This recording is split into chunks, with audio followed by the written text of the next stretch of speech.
new song Famous, which takes a swipe at Taylor Swift. And then your character's like the pretty boy. I love that when he finally gets to do a fight scene, he's on the floor. He gets knocked out. Can I dance? Yeah. Can you dance? Yeah. Let's dance. Everybody from New Orleans can dance. Let's go. Come Let's on. hit it. What's your go-to step? You got like a two-step? My go-to step is this step. Whoa, okay. Maybe come back home then. He's Justin Bieber. Not only that, they made him so. I also love that you call him Justin Bieber, which is the best part of this whole situation. Well, let's start with the Beyonce feature. When you first came, like 2 years ago, you were like, I'm working on something with Beyonce. I can't really talk about it. Was this what you were talking about? No, actually I wasn't. You're kidding. Did I scare you guys? We should say that we only look for the ghost for about 20 minutes here, but the guys say that a typical ghost hunt would be for about 10 hours at a time over several nights. I'm here with Jessica Mattioli from Tika's Tacos, all the way from Philadelphia. All right, Voodoo Fest, you got the music, the fashion, and of course, good food. Before sports scores and analysis put me to sleep, but there are some good moments surrounding the game and the players that get us all talking. That's why we're kicking off a new segment called Sports, but not Sports. So let me get over here. I'm gonna get my Drew Brees arm ready. All right, and let's see our players over there. That's right, we need dancing in this football game. Get it! Woo! We, of course, are riding with the crew of Morpheus tonight, and they're also going to have some very special guests when we hit the parade route. Kids from the Make-A-Wish Foundation. The Voodoo Music and Arts Experience brings talented artists from all over the world right here to New Orleans. It's Halloween, so I know you saw a lot of costumes. You just kept it cool with the backwards cap. The Voodoo Music and Arts Experience is the ultimate Halloween party for adults. So when it comes to fashion, the costumes are next level. Get ready for an eyeful. I love that you sing positive music and put it all out there, but you know, everybody has a favorite Ratchet song. What's your favorite Ratchet song? What is my favorite believe it or not, I don't. You don't have any? I don't have a favorite Ratchet song. I'm embarrassed. I have like 25. I'm serious. Really? Are you serious? Yeah, Fetty Wap. I could kind of see. All the Fetty Really? Wap. Seriously? Did you That's say in I your could kind of collection? see that? Was that intense? You could see that. I like tonight on the 504, we're talking about how it can be used for change. Does it taste like beer? You about to find out, aren't we? Okay. Yes, I am. I know. I see Not with you. that big old piece on TV. You setting me Just up a for little failure. just take a little tea. Put that down and give me another fork. Now you keep on talking while I eat. And don't forget, he's a beast in the kitchen. And next weekend, he's sharing his culinary creations at Buku Fest with a soul food pop-up, and potatoes are on the menu.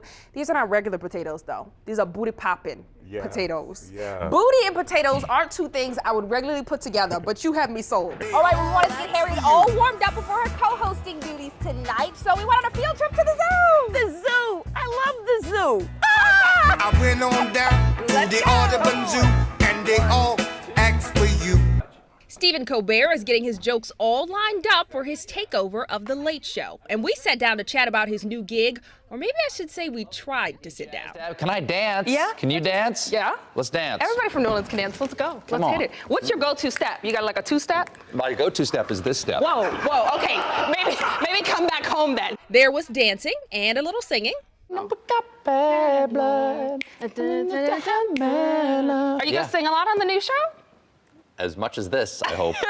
And why not throw in some Shakespeare? We are amazed, and thus long have we stood to watch the fearful bending of thy knee, because we thought ourselves thy lawful king. We've seen a lot of Colbert's acting skills over the past decade on the Colbert Report, where he played a right-wing political pundit. But is the act finally over? Are we gonna get the real Colbert, the character Colbert, a mix? Who's showing up? I cannot You don't wait to even know find who's out. coming yet. You You just know, invited all parties? I can't wait to find out how much that character and I had in common. We do know that the real Colbert is a huge David Letterman fan. I started college when he started his show in 1982, and so I'm a deep-cut David Letterman fan. There's almost no bit Dave ever did that I couldn't tell you about and didn't see in the first broadcast. He's also a big fan of John Baptiste, the 28-year-old from New Orleans who will be the show's new band leader. I had John on the old show, and as soon as I met him, like we were halfway through the interview, he called me, he said, I like to improvise, jazz about improvising, I like to improvise. Now, you might like to ask me questions on those cards you have there. And so I was like, well, if you're gonna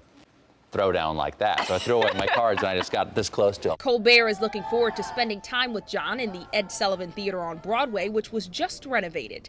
But when I asked him about visiting us in New Orleans, there was no hesitation. Let us do a few shows. Let us be on there. We'll love to come down to New Orleans. It would be fantastic to do a show down there. Sheba Turk, Eyewitness News. Pride and Prejudice zombies. No, it's not just some random Hollywood concoction. It's actually a New York Times best-selling novel that adds zombies into Jane Austen's classic tale. I think until you've read the book, you kind of think, what the... Exactly. But what you get is a love story with some frightening zombie scenes thrown in the mix. And I think that's why this works, because the love story is so addictive, and both of them, and so compelling.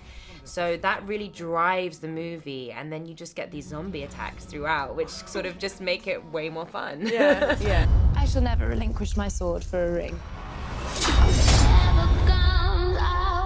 For the right man, you would. The right man wouldn't ask me to.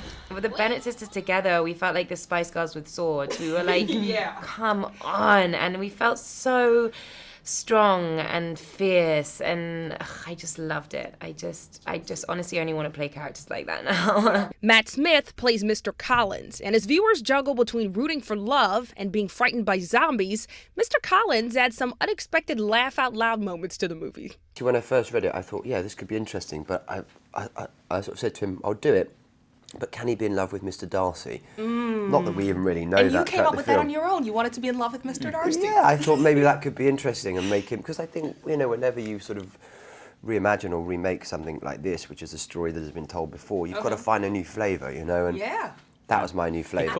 And Douglas Booth plays the nice guy, Mr. Bingley. When everyone else is fighting to the death, you can count on him to look for the exit or end up in need of rescue. He's just a bit helpless, isn't he?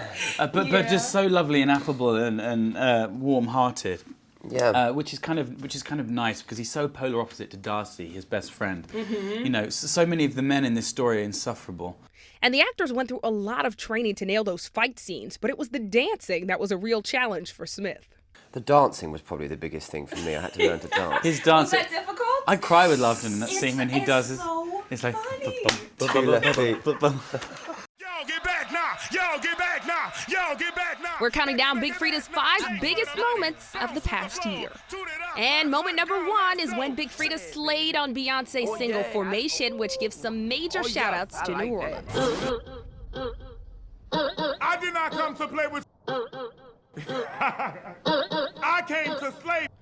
And number 2, Freedia gave us a more intimate look at his world with his memoir, God Save the Queen Diva. It's about inspiration, it's about encouragement, it's about growing up here in New Orleans. Next up, we head over to Big Freedia's Instagram, where he posted a pic of the one and only Patti LaBelle holding the new memoir, Okay, Freedia. And the number 4 moment on our list is when Freedia announced he would be filming a 5th season of his reality show on Fuse, Big Freedia Queen of Bounce. And finally, at number 5, we get to see Big Freedia's music come to life with a video for his song Dangerous off the album Just Be Free. Dangerous. Everywhere we go is dangerous. Everywhere we go is dangerous. How you feel about it? I love it. I love Honestly, it. I had to struggle to cut it down to 5. Yeah. You know you have so much stuff going on.